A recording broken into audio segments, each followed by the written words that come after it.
이제 사도신경 7번째 강해 시간입니다. 사도신경이 사실은 저도 말씀을 준비해 보니까 강해를 하기엔 좀 어려운 부분이 많아요. 교리적인 내용들도 있고. 근데 뭐 저희 교회가 계속해서 뭐 유튜브 채널에 들어가 보면 아시겠지만 계속해서 이제 강해 설교를 해서 이번 주 다음 주 되면 강해가 끝나고요. 이제 또 구약의 본문으로 들어가서 또 강해 설교를 하고자 합니다. 근데 좀 에피소드가 있어요. 지난주에 이제 강해 설교 제목이 이제 재림에 관한 거였거든요. 다시 오시는 예수님에 대해서. 근데 이 재림에 관한 설교를 했는데 지난주에 저희 교회를 방문하신 우리 성도님이 이제 깜짝 놀란 거예요. 왜냐하면 재림을 설교하는 교회가 있네? 그러면서 여기 혹시 이단이 아닌가? 그만큼 재림에 관한 설교를 하는 교회들이 많이 줄고 있고 또 이단들이 재림에 관한 내용들을 많이 하다 보니까 우리 김상일 성도님이 오셔서 처음에는 약간 이제 잘못 왔나? 이단이 아닌가? 그래서 제가 다른 교회도 가보고 다시 오시라 그랬어요. 확인해보고 다시 돌아오시라고. 오늘도 이제 사도신경 7번째 강의가 성령과 교회에 관한 내용이죠. 그래서 앞에 찬양을 계속 성령에 관한 내용을 불렀잖아요. 그래서 또 이제 혹시 오신 분들이 혹시 이 교회 성령 사역하는 교회 아닌가 그렇게 착각하실 수도 있는데 오늘 읽었던 사도신경의 내용이 바로 이 보혜사 성령님이 교회를 세워가는 내용이다 보니까 오늘 찬양을 그렇게 드리게 되었습니다. 적용 찬양은 이제 교회에 관한 찬양을 드릴 건데요. 오늘 이제 말씀을 잠깐만요. 넘겨지지가 않네요. 네, 이건 안 꽂혔네요. 잠시만요.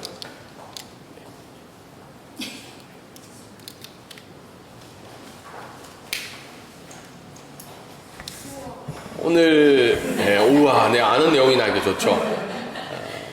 오늘 참 안타까운 소식은 32강에서 이제 떨어졌다는 소식이죠. 오늘 아침에 제가 뉴스를 어제 설교 준비를 하고 오늘 말씀을 전하기 전에 그래도 최신 뉴스를 정해드려야 되니까 한번 확인해 보니까 자력 진출 이제 실패한 거죠. 끝난 거죠.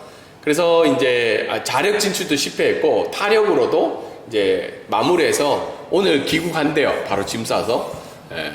근데 저는 이제 이런 상황들을 보면서 이 대표팀 안에 이제 집안 싸움이 심한 거죠, 지금. 그만큼 훌륭한 선수들이 있었고, 또 훌륭한 여러 가지 부분들이 있었지만, 이 안에서의 이 집안 싸움과 갈등으로 말미암아 여러 가지 이제 힘듦이 있었어요. 사실 이제 대표팀이 들어오고 난 다음부터 어때요? 더 큰 문제들이 지금 이제 발생을 하고, 우리 한국인의 특성상 또 양쪽으로 나눠서 열심히 이제 누가 또 잘했나 잘못했나를 이제 가리는 시간들을 가지게 됩니다. 참 마음이 아픈 거죠. 한 국가의 대표팀으로 불렀는데 왜 이렇게 집안 싸움이 늘 멈춰지지 않을까? 근데 이건 꼭 대표팀 축구 선수만의 문제가 아닌 것 같아요.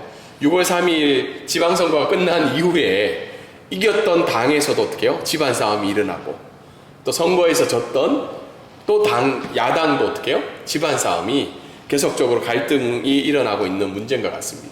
이런 상황들이 교회 안에도 어떻게 해요? 계속 여전히 일어나고 있죠. 한국교회 신뢰도가 매년 조사가 되었는데 저는 그 조사 결과를 볼 때 이제 그만 보여줘도 될 것 같아요. 왜냐하면 순위는 바뀌지 않고 늘 우리 한국교회가 그 위에 못 있다는 사실이 마음이 안타까운데 한국교회 신뢰도가 낮은 이유 중에 하나가 뭐죠? 갈등이죠. 교회 안에 있는 갈등과 분열과 다툼의 문제들 때문에 한국교회의 신뢰도가 낮아지고 있습니다. 다툼의 문제는 뭐 목회자가 피해갈 수 없죠. 1번은 목회자예요. 저 같은 목사고 목회자들과 또 교회 지도자들의 그런 여러 가지 영적인 삶의 문제 또 행동의 문제들로 말미암아 한국교회 안에서 갈등이 일어나고 또 성도와 성도 간에 갈등이 일어나죠. 제가 어제 설교를 준비하다가 또 여러 가지 뉴스를 이렇게 찾아봤는데 요즘 이런 교회들이 많대요. 교회 정관 안에, 교회 규칙 안에 성도들끼리 재정 돈거래 하지 마세요 라고 아예 광고도 하고 정관 안에, 교회 규칙 안에 집어넣은 거예요. 왜 집어넣었을까요? 이 문제 때문에 교회가 갈등이 일어나고 분열이 일어나기 때문에 성도들끼리는 절대로 돈거래하지 말라고 이렇게 아예 공식적으로 교회에서 입장을 밝힌 교회들이 있습니다. 성도와 성도 간의 갈등이죠. 신학적인 문제도 일어나고 또 주도권 싸움들이 일어나죠. 새로 갔던 목사님과 은퇴를 하셨던 그 목사님 그 사이에서도 갈등이 일어난다는 겁니다. 또 오늘 하나님의 말씀은 사회에서 분열과 갈등이 일어난 건 인간의 욕심과 죄의 문제라고 할지라도 왜 교회 안에 이렇게 갈등과 분열과 어려움이 생길까? 근데 오늘 성경은 우리에게 알려주는 것이 성령 하나님이 교회를 한몸 되게 하셨다는 거죠. 원래 교회는 분열과 갈등을 일으키라고 하나님이 세우실 것이 아니라 한몸으로 이 교회를 세우셨다는 거죠. 어떤 목회자와 신학자들은 너무 긍정적으로 교회를 바라볼 때가 있어요. 그게 뭐냐면 교회가 분열됨으로 말미암아 교회 숫자가 어떻게 돼요? 증가했다. 교인이 많이 늘어났다고 하는데 사실은 이게 현상적으로는 그렇게 해석할 수 있지만 성령 하나님이 교회를 세우신 분이라면 하나 되게 하신 교회라는 것을 오늘 읽었던 사도 신경 본문과 오늘 본문의 내용이 나타나고 있습니다. 오늘 말씀을 우리가 한번 키워드를 한번 읽어볼까요? 자, 시작. 교회는 성령 하나님의 작품이며 하나님이 기뻐하시는 공동체입니다. 오늘 읽었던 우리가 고백했던 사도신경에는 성령을 믿사오며 거룩한 공예와 성도가 서로 교통하는 것이라는 것을 우리가 믿음으로 고백했죠. 읽었던 고린도서 12장 12절과 13절에 보면 몸은 하나인데 많은 지체가 있고 몸에 지체가 많으나 한 몸인과 같이 그리스도도 그러하니라. 그리고 뒤에서 중요한 말씀이 있죠. 우리가 유대인이나 헬라인이나 종이나 자유인이나 다 한 성령으로 세례를 받아 한 몸이 되었고 또 다 한 성령으로 마시게 하셨느니라. 다르게 얘기해 성령 하나님으로 말미암아 우리가 한 몸이 되었다는 것을 오늘 본문은 이해를 하고 있습니다. 이런 말씀의 배경을 가지고 우리 한 5가지 정도를 말씀을 가지고 좀 적용을 해보면요. 첫 번째는 성령 하나님에 대한 바른 이해죠. 성령 하나님에 대한 바른 이해. 요한복음은 그러나 진리의 성령이 오시면 그가 너희를 모든 진리 가운데 인도하시라고 이야기하고 있는데 우리가 좀 착각하고 있는 문제 중에 하나가 성령 하나님은 비인격적인 하나님이라는 거예요. 어떤 힘이나 에너지나 능력으로 생각을 할 때가 많습니다. 지금 태국교회가 2년 뒤에 200주년 개신교 기념 역사를 위해서 전도와 교회 개척 운동을 하고 있어요. 그래서 러브 타일랜드 111이라는 걸 하고 있어요. 그게 뭐냐면 100만 성도, 만 교회, 만 명의 목회자. 저희가 수요 기도회 때마다 늘 이야기하고 기도하는 제목이죠. 근데 여기에 이제 누가 이제 조인을 했냐면 미국의 Everyone Thailand라는 그 운동을 하는 그룹과 함께 이 전도 운동을 하고 있는 거예요. 근데 여기에 어떤 문제가 생기냐면 Everyone Thailand에 온 미국에서 온 그 스피커 목회자들이 말씀을 전하는 사람들이 어떤 일이냐면 신사도 운동을 하는 사람들이 일어나는 거예요. 신사도 운동. 그래서 성령 하나님은 어떻게 해요? 어떤 파워, 능력으로 전하기 시작한 거죠. 그래서 태국 사람들은 성령 하나님, 우리가 믿는 하나님에 대해서 인격적이시고 우리에게 친히 찾아오시고 사랑과 은혜와 자비를 통해서 그 하나님을 보여주시는 것이 아니라 내 지금 삶의 문제를 해결할 수 있는 어떤 비인격적인 능력과 에너지로 이 전달이 되는 때가 많다는 겁니다. 근데 그렇지 않죠. 성경은 성령에 대해서 이야기해 주시는 것이 뭐냐면 성령은 자신을 드러내시는 분이 아니라는 거예요. 자기를 드러내는 게 성령 하나님의 목적이 아니라 누구를 드러내는 게 목적이에요? 예수 그리스도를 나타내게 하는 게 스포트라이트를 비춰주시는 게 성령 하나님의 사역이라는 거죠. 성령 운동을 하시는 어떤 목사님들을 보면 그 스포트라이트를 누가 받아요? 예수 그리스도를 비춰주나요? 아니죠. 많은 성령 운동 하시는 분들의 좀 건강하지 않은 모습들이 뭐냐면 자기를 비추죠. 이 성령을 조정하고 성령 하나님의 능력을 통해서 어떻게 해요? 자기를 드러내는 일들을 많이 하고 있죠. 태국에도 뭐 챔프라는 그런 브라이 로맨스라는 단체가 엄청난 지금 영향력을 끼치면서 태국뿐만 아니라 미얀마, 라오스에도 이 성령 운동이 일어나고 있죠. 근데 그 지도자들의 특징이 뭐냐면 자기를 비춘다는 거예요. 나를 비춰서 나를 높인다는 거죠. 근데 우리가 알고 있는 성령 하나님은 그렇지 않다는 거죠. 예수 그리스도를 비추고 특별히 우리가 가지고 있는 이 성경의 말씀들을 어떻게 해요? 깨닫고 알게 해주시는지, 그것이 성령 하나님에 대한 바른 이해라고 말씀하고 있습니다. 그래서 갈라디아서에 보면 성령의 열매에 대해서 이야기하고 있죠. 성령의 열매가 거기 9가지가 나와 있는데 대부분은 뭐예요? 우리의 성품과 인격적인 부분이라는 거예요. 근데 많은 사람들이 착각하기를 성령의 역사는 어떻게 해요?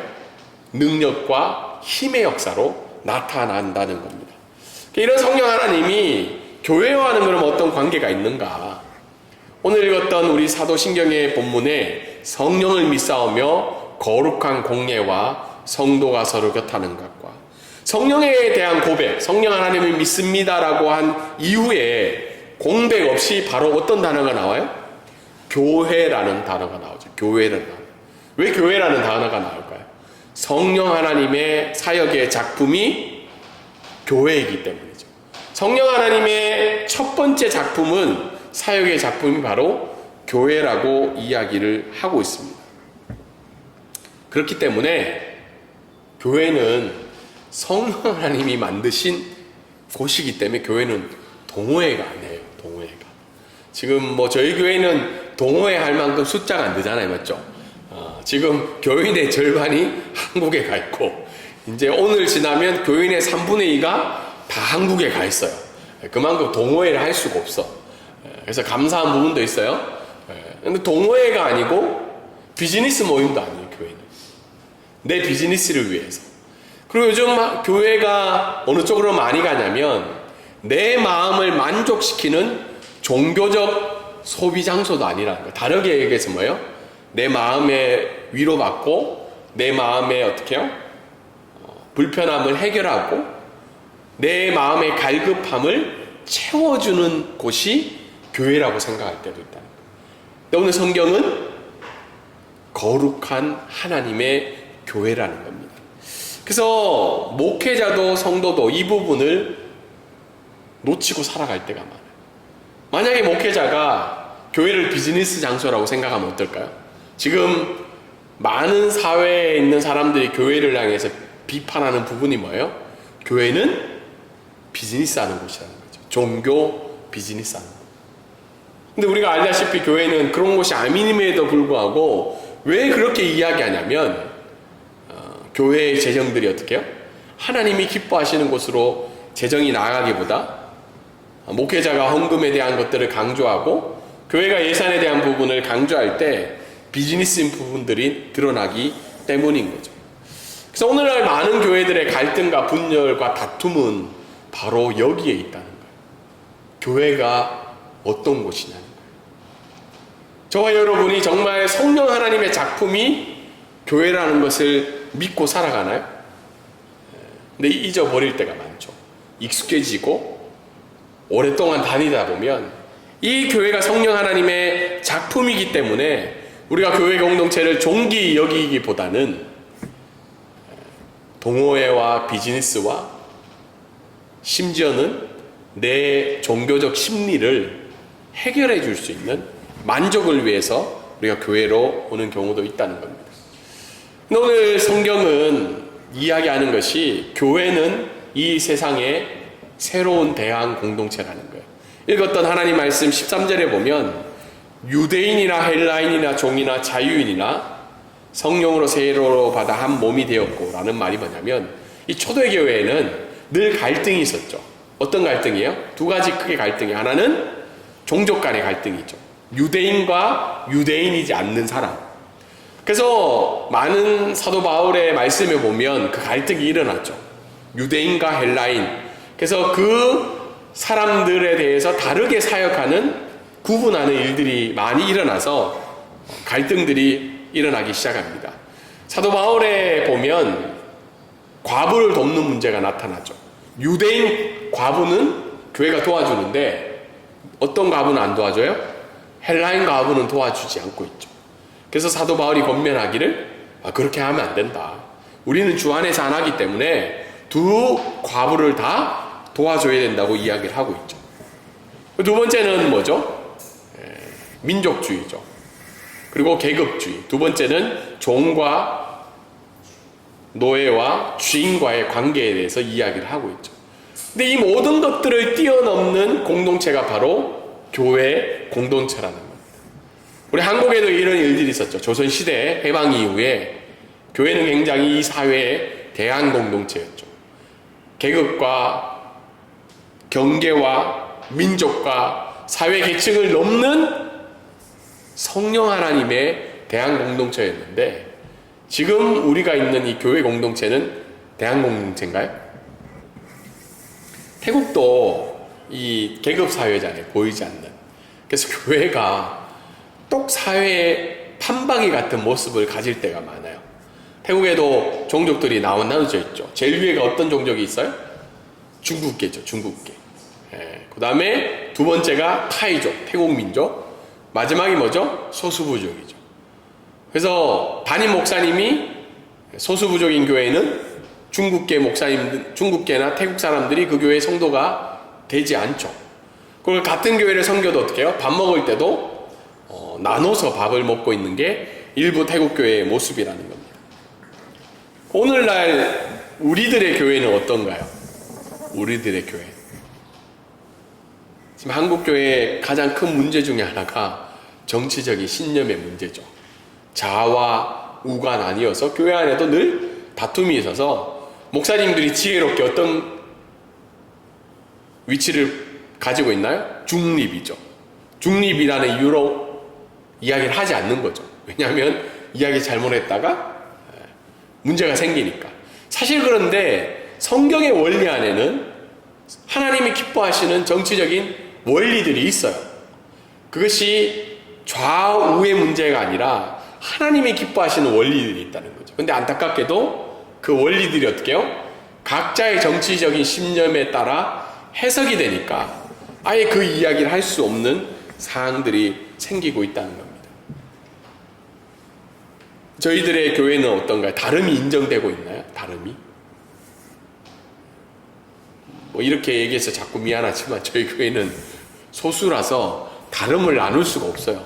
밥을 먹을 때 피할 수가 없잖아요. 그냥 한 자리에서 계속 밥을 먹어야 돼요. 그리고 피해서 이야기를 할 수 있는 사람도 없고. 근데 오늘날 많은 교회들이 이 다름이 인정이 되지 않고 있다는 거예요. 저 사람은 어느 지역 사람이야? 저 사람은 어느 당을 지지하는 사람이야? 저 사람은 어느 지역의 또 학교를 나온 사람이야? 이 다름이 인정되고 있지 않다는 거죠. 경계를 뛰어넘을 수 있는가요? 한국교회 지금 위기 중에 하나는 이주민 선교예요. 외국에서 온 사람들이 200만 명이 넘어요. 선교는 해요. 그 사람들을 돕고 어려움을. 근데 그 사람들이 우리 교회에 함께 예배 드리는 이 경계에 대해서는 받아들일까요? 안 받아들일까요? 오, 대답을 잘하네. 안 받아들이죠. 받아들이기 어렵죠. 제가 몇 년 전에 경험한 거예요. 한 교회 옆에 이주민들이 사는 집이 있었어요. 교회 옆에. 근데 그 옆에 있는 사람들이 우리 그 교회에 위협을 줄까봐 걱정하고 있는 거예요. 근데 그 교회는 그 옆에 사는 이주민들이 사는 사람들의 민족을 위해서 선교하는 사람들을 돕고 있는 교회예요. 다르게 얘기해서 그 교회가 후원하고 있는 선교사님이 그 옆에 사는 사람들이 살고 있는 나라를 위해서 후원을 하고 있어요. 그 사람들을 위해서 선교사님들은 가서 후원을 하는데 그 교회 옆에 있는 그 이주민들에 대해서는 굉장히 받아들이기 힘든다. 왜 그럴까요?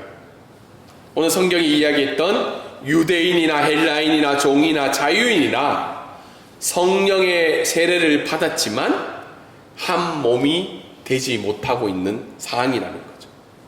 그래서 어쩌면 교회는 브릿지가 되어야 된다는 거예요. 저희 교회 이름처럼.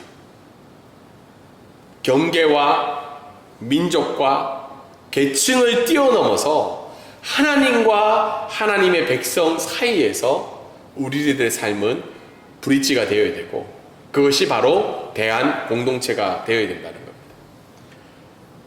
그 성도의 교제를 중요시하라는 거죠. 만약에 우리가 성령의 하나님으로 한 몸으로 거룩한 교회가 되었으면 너희는 서로 교통하라는 거죠. 서로 교제하라는 거죠.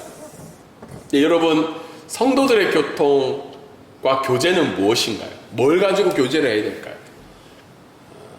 태국은 어떤 교회는 골프 교제가 되죠. 다행히 저도 골프도 잘 못 치고 관심이 별로 없어서, 저희 교회 교인들도 골프 치시는 분 계세요? 없으시죠? 뭐 최종기 집사님도 운동에 그렇게 소질이 있으신 것 같지는 않고, 네, 우리 한 목사님도 뭐 치러 가실 수 있는 상황이 아니신 것 같고, 네, 아무튼 그게 교제일까요? 취미 생활에 따라서 물론 뭐 교제라고 안 할 수 없겠죠. 뭐 축구 모임, 뭐 여러 가지 취미에 따라서 교제하지만, 오늘 이야기하는 성도의 교통에 관한 교제는 하나님께 받은 것들을 나누는 게 성도의 교제라는 겁니다.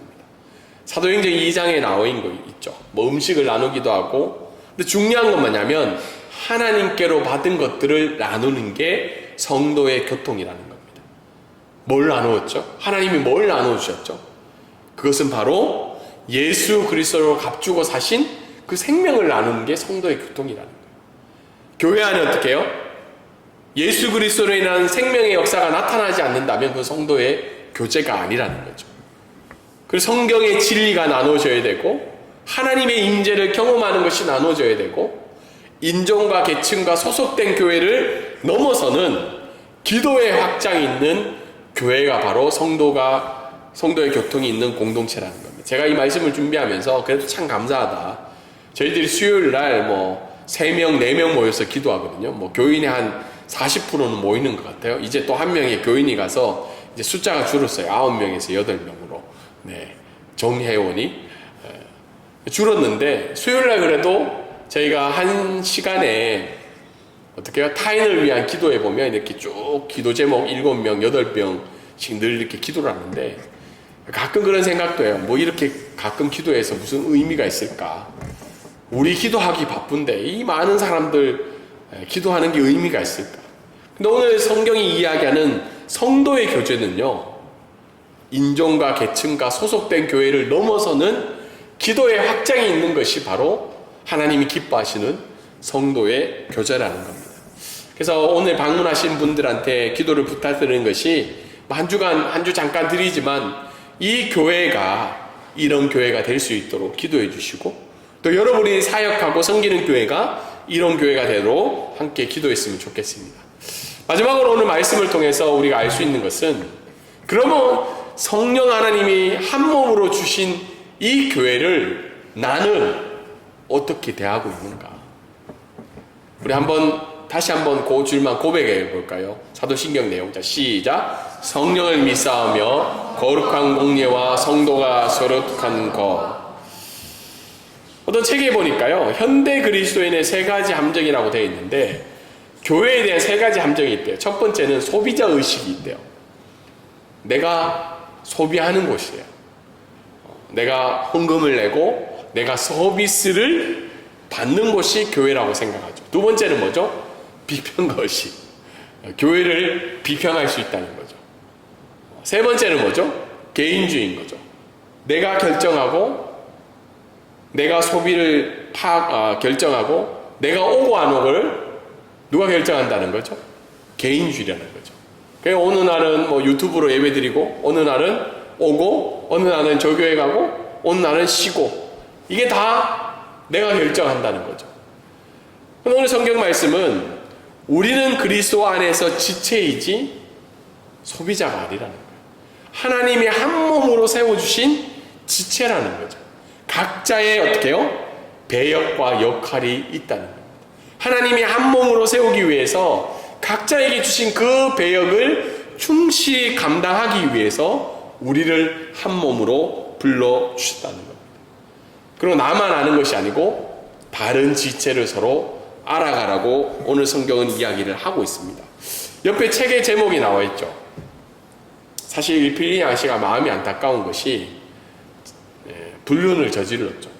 이분이 참 세계적인 베스트셀러인데 자기가 재고백을 했어요. 자기가 오랫동안 불륜을 저질렀다고. 사실은 그 재고백 이전에 이분이 엄청난 영향력을 기독교인 가운데 했는데 그 중에 하나가 책 제목이 교회 나의 고민 나의 사랑이라는 겁니다.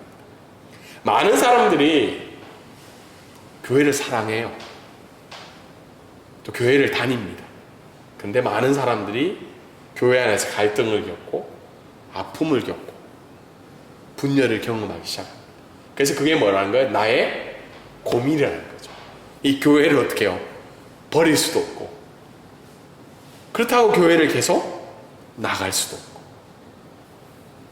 이게 우리에게 있어서 교회 나의 고민 나의 사랑이라는 그 책을 통해서 이 어려움들을 나누었던 내용들이 기억이 납니다. 교회는 그런 곳이랍니다. 성령 하나님이 한 몸으로 우리를 세우신 교회이지만 그 교회 안에는 여전히 어때요? 아픔과 분열과 갈등과 어려움이 존재하고 있다는 것. 그럼 이런 교회에 대해서 우리는 어떻게 대해야 될까? 소비자로 남아야 됩니까? 비평가로 있어야 될까요? 아니면 개인주의로 교회랑 전혀 관계없이 나의 만족과 욕구를 위해서 교회를 나가야 되는 건가요? 그렇지 않다는 거죠. 성경은 오늘 우리에게 분명히 알려주고 있어요. 교회는 성령 하나님이 만드신 작품이라는 거예요. 그래서 그 성령 하나님을 의지해서 이미 하나 되게 하신 것들을 어떻게 해요? 회복하라고 오늘 우리에게 알려주고 있습니다. 함께 회복하고 이 교회에 대해서 어떻게 해요? 지켜나가라고 오늘 본문은 우리에게 말씀해 주시고 있습니다. 이것을 우리의 적용해 보면 결국은 성령 하나님의 임재가 충만히 우리가 경험하고 고백할 때 그것을 다시 지키고 누리며 나아갈 수 있다는 겁니다. 성령 하나님의 임재가 충만히 넘치는 교회가 될 수 있도록 그 충만한 임재를 통해서 어떻게 해요? 예수 그리스도를 더 깊이 알아보고 말씀을 더 깊이 깨닫는 삶이 되게 해달라고 기도하기를 원합니다. 두 번째는 교회는 여전히 많은 문제를 안고 있지만 그래서 나의 고민의 대상이지만 그럼에도 불구하고 하나님이 이 땅에 남겨두신 유일한 대안이기 때문에 이 교회를 함께 끝까지 품고 나아가야 되는 나의 사랑임을 믿고 살아가는 저와 여러분의 되기를 주님의 이름으로 소망합니다. 아멘. 이 시간